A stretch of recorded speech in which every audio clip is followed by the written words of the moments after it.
Shalom, shalom. I want to start by giving all honor, praise, and glory unto Yahweh, Ba'ashem, Yahushua, Ba'ashem, Kakodash, double honor to the elder apostle, great millstone, who rule well and teach well.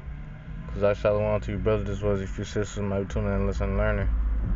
And just getting right into it. Let's see, topic going into, how the system and everything that's pretty much set up, is about to come to naught, and how we pretty much dwelling in the midst of this, um, for lack of a better word, is kind of helping the society continue to push, because we still have to work and things like that. But we don't. This is not our heaven, you know. But just getting right to some precepts. This is the book of Isaiah, chapter 31 and verse 1. It says, woe to them that go down to Egypt for help, and stay on horses, and trust in chariots, because they are many, and horsemen, because they are very strong. But they look not unto the Holy One of Israel, neither seek the Lord. So you got these everyday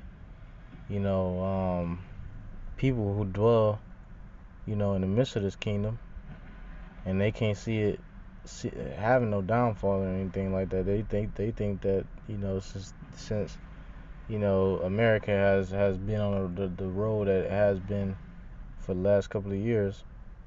It's just it's just mighty, so mighty that nothing can stop it. But the Lord is gonna stop this, and He gonna put this. I don't want to change this topic too much, but He gonna use these other nations to destroy it. It says, woe to them that go down to Egypt for help, and stay on horses, and trust in chariots, because they are many, and horsemen, because they are very, very strong. But they look not unto the Holy One of Israel, neither seek the Lord. Because you're going to have a lot of people who would rather trust in the system and what's currently going on than trust in the Lord. Put their belief in the system rather than put their beliefs in the Lord. This is the book of Micah, chapter 2 and verse 10. Arise ye and depart, for this is not your rest, because it is polluted. It shall destroy you, even with a sore destruction. Hey, this place is polluted, man. It's toxic. You got the saying, you got toxic. Hey, you got toxic masculinity, toxic, so-called feminism. Toxic rulers. Toxic living conditions. Everything is defiled and polluted, man. It says, it shall destroy you, even with the sword of destruction. Yeah, come on. Because having faith and belief in this kingdom that is going to stand and be great forever, and that's going to get you destroyed, man. Because this place is about to eat a nuke, man. It's about to fill an ICBM missile. Plenty of them. This is the book of Ecclesiastes chapter 12 and verse 3. It says, in the day when the keepers of the house shall tremble, and the strong men shall bow themselves, and the grinders cease because they are few, and those that look out the windows be darkened. It says in the day when the keepers of the house shall, I'll start one up. Verse 2. It says, I'm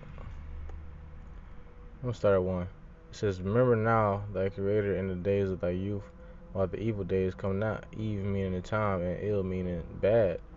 It says, nor the years draw nigh, when thou shalt say, I have no pleasure in them. Right, and people starting to say that they ain't got no pleasure in these days, man. Hey, they ain't gotta say it. You can see it all over their face, man.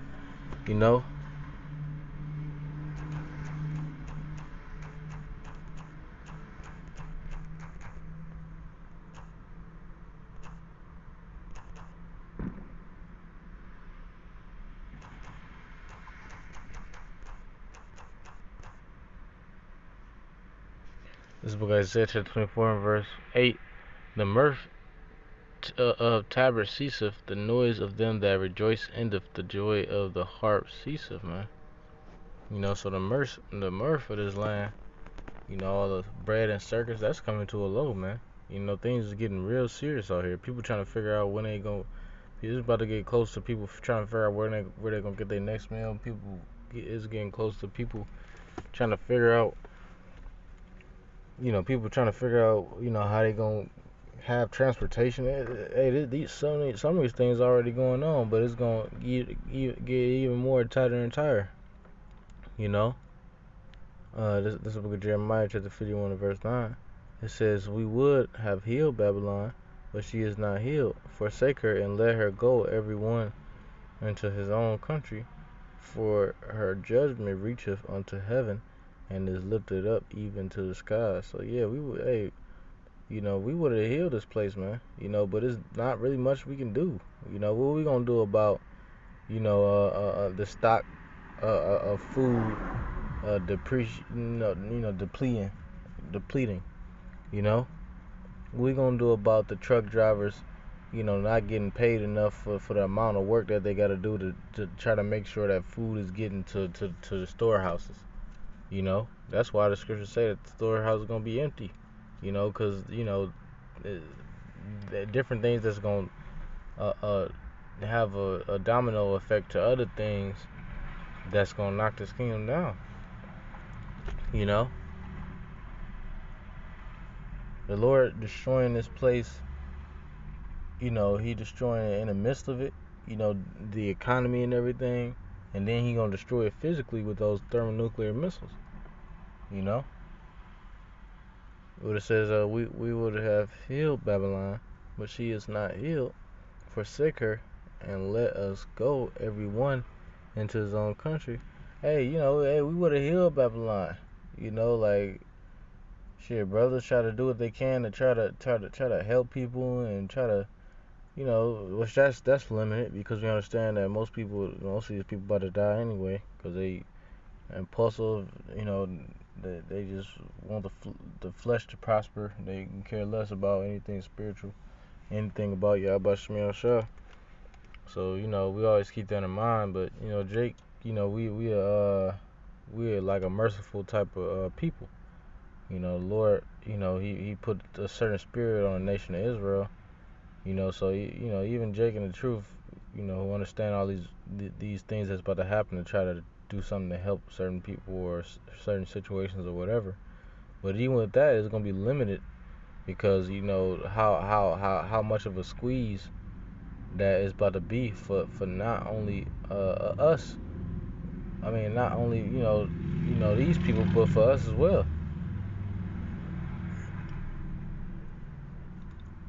So it's not really much we can do to even try to help this place get back on its feet. Which that's off, because this is our captivity. We want our captivity to end so the world can rule in righteousness. But just saying, it's not even much that we can really pretty much do to help this. If the Lord want to destroy it, then what can we do about that?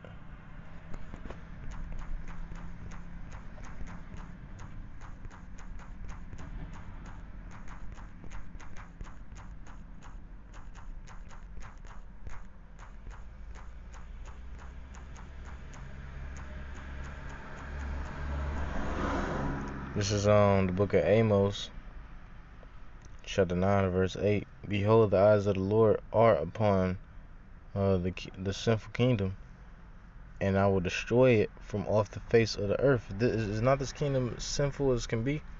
Filled with the lust of the flesh, filled with everything contrary to the Lord.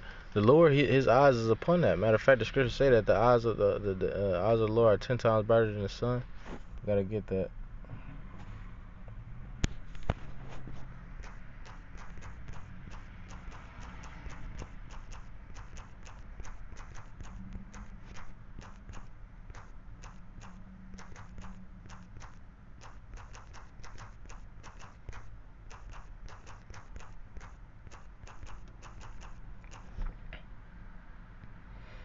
Yeah, kind of. This is Sirach chapter 23, verse 19.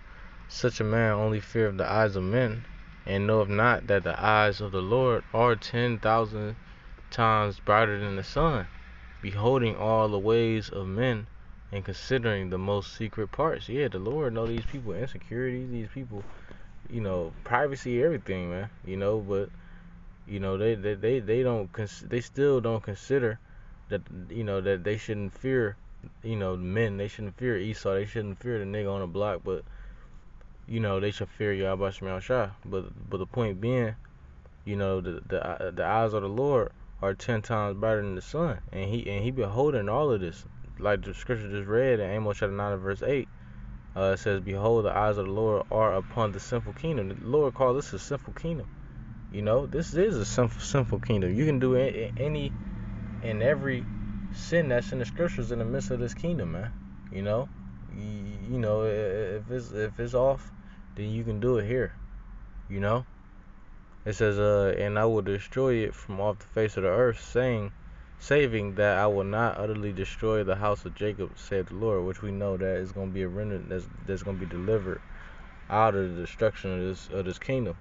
Going into Zephaniah chapter 13 verse 8. The 1/3.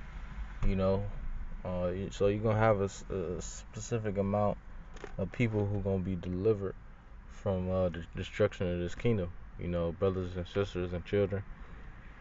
Which is the 1/3 remnant. But until then, we just pushing into that day because we can't do nothing to heal this place once again.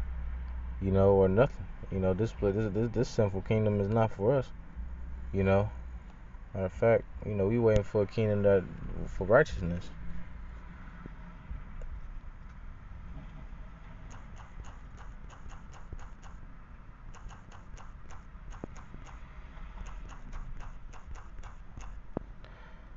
This is the book of Hebrews chapter 11 verse 16.